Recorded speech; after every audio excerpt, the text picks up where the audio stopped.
Ooh. Hi everybody, this is Shalen Afrique, Shalen Sonia. Welcome to my channel. I literally did a whole video and then again something happened to it.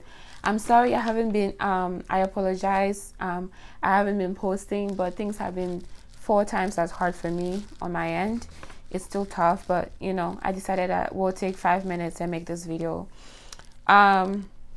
So today we're going to talk about please, first of all, don't forget to like, comment, share, and subscribe. Today we're going to talk about the heart, okay? So, heart, health, heart. Oh my God. Okay, so first, before we continue with it, we need to know what it is. So, the heart's main function is to pump blood to the rest of the body. But then again, in order to do its job, it needs energy. And where does that energy come from? From blood. And the heart itself is fed by a few arteries called coronary arteries. A fun fact is the heart pumps about 46 liters of blood per minute. I thought that was really cool, so I decided to put it inside the video.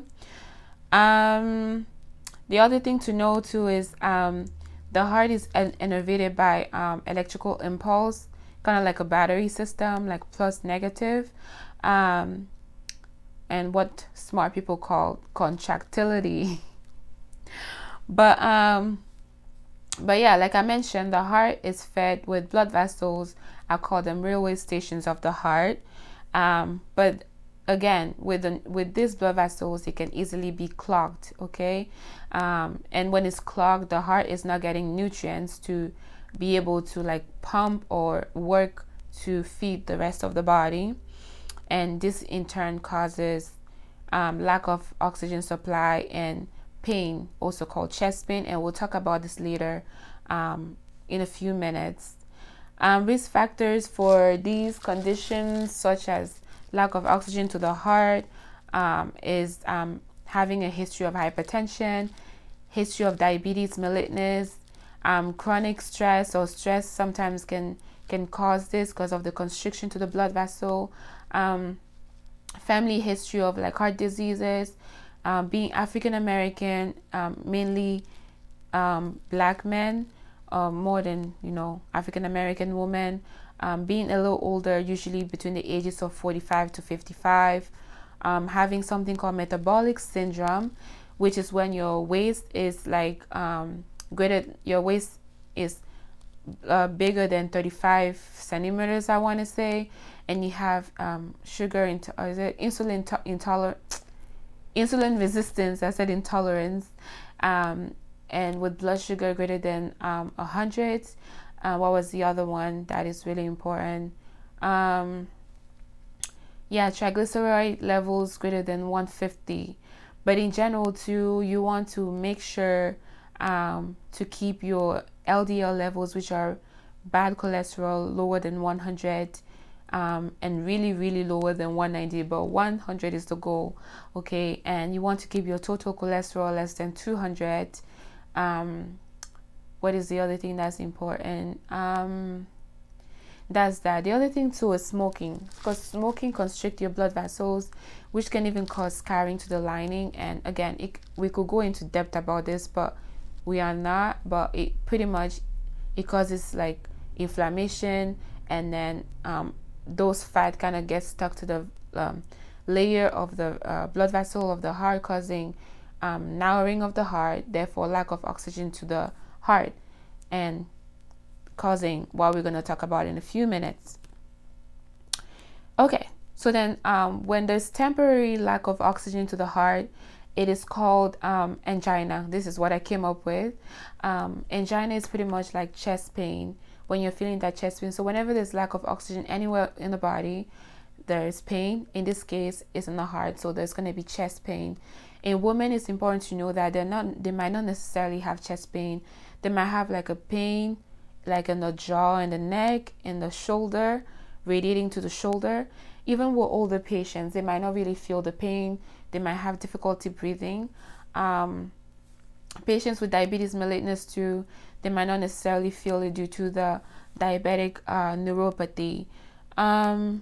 So that is with stable angina. You're gonna have predictable times when you have the chest pain, and usually if you know this, you're gonna be given something called nitroglycerin, which is gonna help open up those blood vessels and allow blood to flow. But if you notice that if you take that medication and it doesn't really work, you really want to, this is an emergency, is really an emergency. And there's something called unstable angina, which is when you get that chest pain randomly. This is really, really, really bad, because that means there's really, really bad narrowing on the narrowing to your or lack of perfusion to your heart. Okay, and that is an emergency too.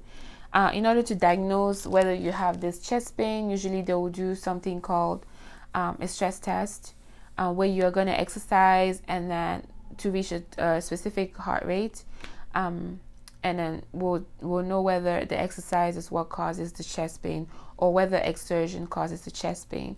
They can also do something called an echocardiogram, where they're going to check the functions of your check the like the blood flow through your heart, like the how the heart is able to like use its structures to pump the blood to the rest of the body. Or they could even do, if they do the stress test and it's positive, then they'll do a heart cath to kind of see where the problem is. But before that, I'm pretty sure they're going to do an ECG. Talking about ECG, usually permanent damage to the heart caused by acute something, but which is pretty much like ischemia of the heart or lack of complete blockage or blockage to the blood vessels of the heart, or complete injury or damage on necrosis to the heart. You with complete damage or injury to the heart, you're going to see something called STEMI, which is ST elevation. You wouldn't really understand this. This is for people who like know how to use the EKG, but pretty much it will show in the EKG that your heart is either injured or necrosed, or there's lack of oxygen. So if you give the oxygen, you will see that relieved and STEMI, or non-ST elevation. Okay, so that is that. Now we're moving to treatments in general. So if you happen to have angina, the good news is it is treatable. It is, I want to say even you can cure it. So you can really do like the Mediterranean diet or the vegetarian diet, where you limit your consumption of animal products and eat healthy fats and vegetables, and eat foods high in fiber like fruits, vegetables. Really limit like red meats and eat like fish. Salmon is a good one, like really healthy fats. And also, but emergently with the injury or angina, MI to the heart, they're gonna usually do something called MONA, which is just an acronym for they're going to give you oxygen to replenish that tissue where there's lack of oxygen. They're going to give you aspirin to prevent further clots, or which usually will cause blockage to other blood vessels in the heart. I said MONA, right? Nitroglycerin to open up those blood vessels and relax your heart so that it can pump effectively. And what's the other one? Morphine for the pain, okay?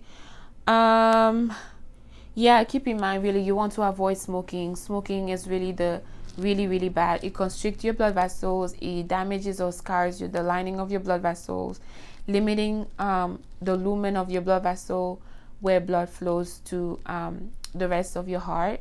And the thing I also wanted to mention, I think it happens with women too, but men, in order to have an erection, if they have a problem with circulation, especially like diabetes mellitus, hypertension, they might have problems with an erection. So you, as a young person, you really want to think about that as you're living a healthy lifestyle, exercising, eating your fruits and vegetables, because you don't want to have an erectile dysfunction, right? So you really want to exercise to have the heart work effectively, pumping and giving nutrients to the rest of your body, and also having nutrients for itself.